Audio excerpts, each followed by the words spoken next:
오늘은 여호수아서 12장의 말씀을 보도록 하겠습니다. 이 12장의 내용은 이스라엘 백성들이 가나안 땅을 점령하게 되고 그 점령된 땅의 규모가 어떻게 되는가를 우리에게 보여주는 내용인데요.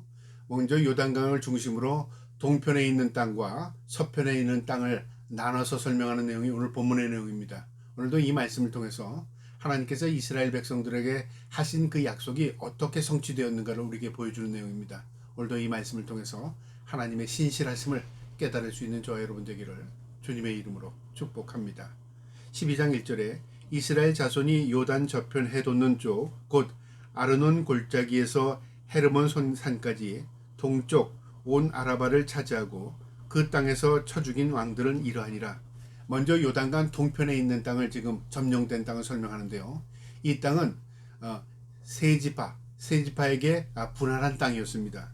2절에 시온은 헤스본에서 거주하며 아모리 족속의 왕이라. 그가 다스리는 땅은 아르논 골짜기가에 있는 아르벨에서부터 골짜기 가운데의 성읍과 길르앗 절반 곧 암몬 자손의 경계 야복강 강까지며, 그러니까 이 동쪽에 있는 땅의 규모를 지금 어디서부터 어디까지로 경계로 지금 설명을 하고 있고요. 3절에 또 동방 아라바 기네롯 바다까지이며 또 동방 아라바의 바다 곧 염해의 베디어 시못에서 통한 길까지와 남쪽으로 비스가 산 골짜기까지이며 옥은 르바의 남은 족속으로서 아르다못과 에스레이에 거주하던 비산의 왕이라.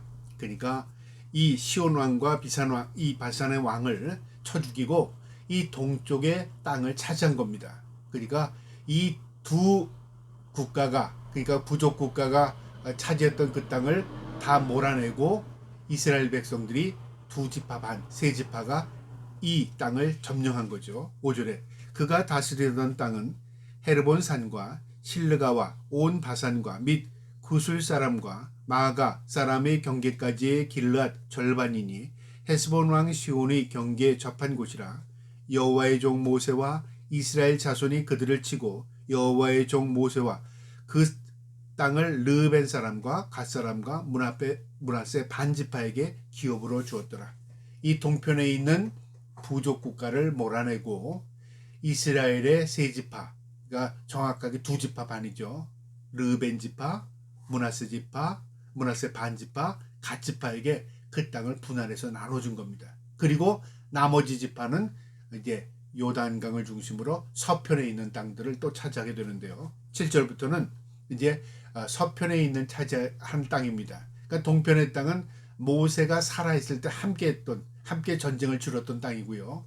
이제 요단강을 건너서 서편의 땅은 여호수아가 대장이 되어서 여호수아의 휘하에 있는 이스라엘 백성들이 차지한 땅입니다. 7절에 여호수아가 이스라엘 자손의 요단 이편과 곧 서쪽 레바논 골짜기 바알갓에서부터 세월로 올라 그가 곧 하락산과 쳐서 멸한 그 땅의 왕들은 이러하니라. 그 땅은 여호수아가 이스라엘의 지파들에게 구분에 따라 소유로 주었으니 곧 산지와 평지와 아라바의 경사지와 광야와 네겝 곧 헷 족속과 아모리 족속과 가나안 족속과 브리스 족속과 히위 족속과 여부스 족속의 땅이라. 이 가나안 7족속의 땅들을 하나하나 점령해서 차지한 이후에요, 이스라엘 백성들에게 분할해서 나눠준 땅입니다. 이 땅들은요, 남쪽 북쪽으로 나누어지는데 북쪽의 땅 15고을, 남쪽의 땅 16고을, 이렇게 땅을 분할해서 나눠준 겁니다. 9절에요. 하나는 여리고 왕이요, 하나는 베델의 곁에 아이 왕이요, 하나는 예루살렘 왕이요, 하나는 헤브론 왕이요, 하나는 야르봇 왕이요, 하나는 라기스 왕이라. 하나는 에글론 왕이요, 하나는 게셀 왕이라. 이게 지금 쭉 그 성읍들, 그 왕들을 지금 다 부족 왕들을 다 쳐 죽이고 다 부족들을 다 내몰고 그 땅을 다 차지했는데 남쪽에 16개 고을, 북쪽에 15개 고을을 하나 35개죠. 이 성읍 35개의 고을 부족들을 다 내몰았다는 겁니다. 이 전쟁을 하기 위해서 5년 동안 끊임없이 쉼없이 전쟁을 했는데요. 놀라운 것은 이 전쟁에서 한 번도 패하지 않았습니다. 물론 아이성에서는 하나님 말씀을 어기고 결국 경고를 통해서 깨달았고 그 이후에는 한 번도 패배하지 않고 모두 승리합니다. 이런 전쟁 역사에서 이런 전쟁은 쉽지 않습니다. 하나님의 말씀대로 행했더니 전쟁은 승리했고요. 이스라엘 백성들이 무기로 어떤 군사력으로 어떤 전략으로 승리한 게 아니라 순종함으로 승리한 겁니다. 그래서 여호수아는 전쟁은 하나님께 속해 있음을 우리에게 분명히 보여주는 것입니다. 이처럼 이스라엘 백성들은 이 모든 왕들을 내몰고 다 땅을 차지합니다. 15절에 하나는 림나의 왕이요, 하나는 아돌람 왕이요, 하나는 막게다 왕이요, 하나는 베델 왕이요, 하나는 답브라 왕이요, 하나는 헬벨 왕이요, 하나는 아벡 왕이요, 하나는 리사론 왕이요, 하나는 마돈 왕이요, 하나는 하솔 왕이요, 하나는 시므론 무론 왕이요, 하나는 악사 왕이요, 하나는 다낙 왕이요, 하나는 무기또 왕이요, 하나는 게데스 왕이요, 하나는 갈멜의 욕드암 왕이요, 하나는 돌의 높은 곳에 돌 왕이요, 하나는 길갈의 고임 왕이요, 하나는 디스라 왕이라 모두 31 왕이었더라. 이 31의 부족 국가의 이 모든 왕들을 죽이고 이 땅들에 있는 백성들을 내몰고 그리고 이 땅을 차지하게 되었다 그 말이죠. 이것은 하나님의 약속이 그대로 성취된 겁니다. 우리가 때로는요, 하나님이 주시는 땅은 그냥 비어있는 공터를 줘서 여기 가서 행복하게 살아라, 마치 파라다이스처럼 준비된 땅으로 생각하는데요, 성경을 보면 다 싸워서 승리해서 얻어지는 땅입니다. 땀 흘림과 그 다음에 노력과 순종으로 얻어지는 겁니다. 우리가 이 땅도 마찬가지입니다. 우리가 이 땅도요, 영적인 싸움입니다. 하나님의 말씀에 순종하고 하나님이 우리를 도우시고 우리가 땀 흘리고 수고함을 또 얻어지는 영역들입니다.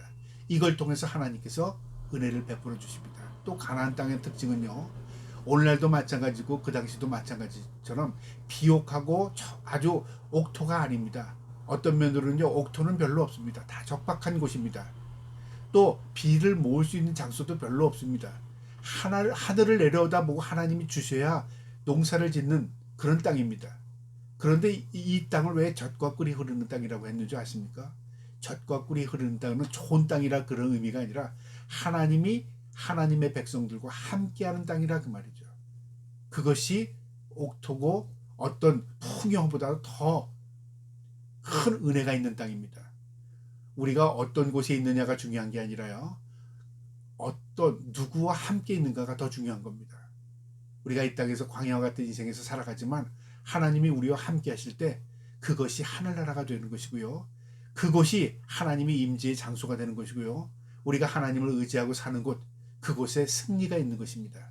오늘 이 말씀을 통해서 이스라엘 백성들에게 주니 그 약속의 땅 하나님이 성취해 준 것처럼 우리가 이 땅에서 하나님의 은혜를 입고 하나님의 그 백성으로 살아갈 때 하나님 말씀 붙들고 순종하고 땀 흘리고 수고함을 통해서 얻어지는 열매를 기뻐하며 하나님 바라보며 살아갈 수 있는 우리 모두가 될 수 있기를 주님의 이름으로 축복합니다. 아멘.